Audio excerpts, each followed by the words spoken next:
बाबूपुरी को कहीं न मांगे थे। राजा रघुवंशी की हत्या करने के बाद शिलोंग से बुर्के में सोनम रघुवंशी गुवाहाटी पहुंची। यहां वो ट्रेन बदल बदल कर 25 तारीख को इंदौर पहुंची। तब से 7 जून तक सोनम इंदौर के देवास नाका क्षेत्र में एक होटल में रुकी।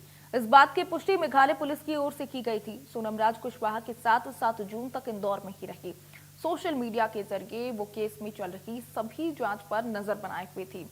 इंदौर से एक आरोपी आकाश के पकड़े जाने के बाद वो गाजीपुर के लिए रवाना हो गई और 9 जून को गाजीपुर में उसे हिरासत में लिया गया। केस में चल रही इन्वेस्टिगेशन के चलते इंदौर क्राइम ब्रांच और पुलिस लगातार उसके इंदौर आने की बात को नकारते रहे। फिलहाल सोनम और बाकी चारों आरोपियों से मेघालय पुलिस पूछताछ कर रही। राजा रघुवंशी की हत्या का पहला प्लान था कि उसे गुवाहाटी में ही ठिकाने लगा दिया जाए, लेकिन वो प्लान फेल हो गया। मेघालय पुलिस ने बताया कि शिलोंग ले जाकर राजा रघुवंशी की हत्या कराई गई। इस पूरे मामले में मास्टरमाइंड राज कुशवाहा को बताया गया। राज कुशवाहा ने अपने दोस्तों के साथ मिलकर इस पूरे वारदात को अंजाम दिया।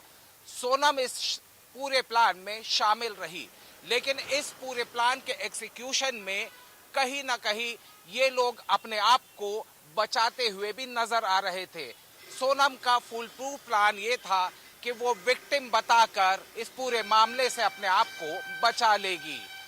हत्याकांड को अंजाम देने के बाद सोनम 25-26 तारीख को ये बताया जा रहा है कि वो इंदौर पहुंची थी और इंदौर में वो इसी इलाके में देवास नाके के इलाके के किसी फ्लैट में, जो कि राज कुशवाहा ने किराए पर लिया था, वहां राज कुशवाहा के साथ 7 जून तक रही।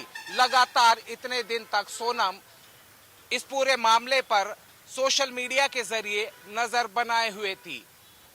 इस पूरे मामले में जब एक आरोपी आकाश तक पुलिस पहुंच गई तो सोनम यहां से निकलकर गाजीपुर पहुंच गई, जहां वो पुलिस के सामने सरेंडर होती नजर आई। लेकिन इस पूरे घटनाक्रम में पूरे शातिराना अंदाज के साथ में इन सभी आरोपियों ने इस हत्याकांड को अंजाम देने के बाद सोनम को एक विक्टिम बताने का फुल प्रूफ प्लान बनाया था, जिसे इंदौर क्राइम ब्रांच और मेघालय पुलिस ने पूरी तरीके से एक्सपोज कर दिया। इस पूरे मामले में ये भी सामने आया है कि सोनम का प्लान नेपाल जाने का नहीं, बल्कि वो सिलीगुड़ी जाकर अपने आप को विक्टिम बताने का प्लान लेकर चल रही थी। सोनम ने गुवाहाटी से भागने के लिए एक बुर्के का इस्तेमाल किया। अलग अलग ट्रेन पकड़कर वो इंदौर पहुंची थी और इंदौर में छुप कर रह रही थी। लगातार इस मामले के अंदर क्राइम ब्रांच इंदौर ने भी जगह जगह पर दबिश की और इस दबिश के बाद में सभी आरोपियों को पकड़ा गया। मुख्य आरोपी और षड्यंत्रकर्ता राज कुशवाहा और सोनम ही निकले। पहले कहा गया था कि वो कॉन्ट्रैक्ट किलर का इस्तेमाल करके राजा की हत्या कराई गई, लेकिन बाद में ये बात का खुलासा भी हो गया कि वो कॉन्ट्रैक्ट किलर नहीं थे, बल्कि राज कुशवाहा के दोस्त थे, जिन्हें इस्तेमाल करके राज की हत्या कराई गई थी। इस पूरे घटनाक्रम में मेघालय पुलिस ने महज 17 दिन के अंदर इस गुत्थी को सुलझा लिया। मेघालय पुलिस का दावा है कि उनके पास पर्याप्त सबूत हैं और वह सभी सबूत अब कोर्ट में पेश किए जाएंगे, जहां इन आरोपियों के खिलाफ आरोप तय होंगे। वीरेंद्र रायकवार के साथ मैं त्याब शेख, इंडिया। रीवा के निराला नगर वार्ड नंबर 9